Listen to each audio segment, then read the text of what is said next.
My name is Susan Van Allen Richardson. I was born into slavery in the state of Georgia.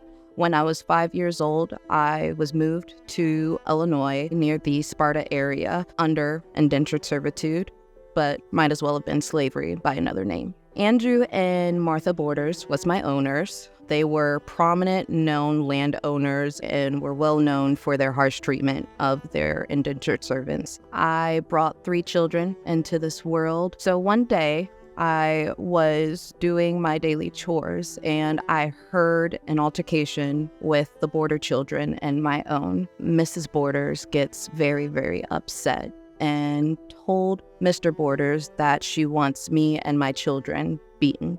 He refused and instead offered her to do the beating and threatened to sell my children back down south.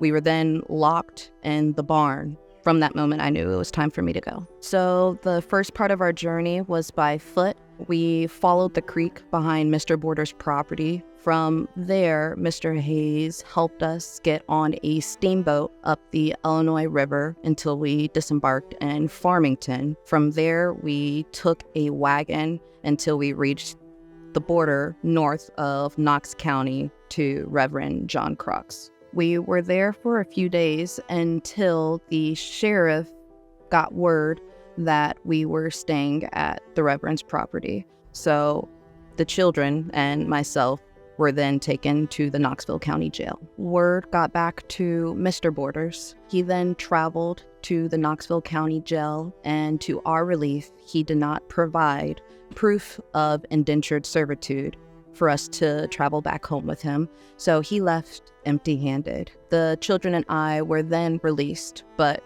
not free. In Knoxville, I found work as a laundress for many of the local families.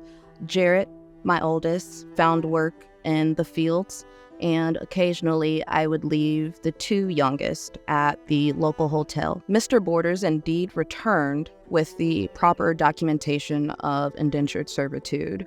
He then kidnapped my kids, and they were once again locked up in the county jail in hopes that I would return to get them. I was then advised by local abolitionists that I shouldn't go, because then I will lose my chance of freedom. So instead, they disguised me and sent me away to Galesburg to fight for freedom there. The abolitionists did try to free my children, but they failed.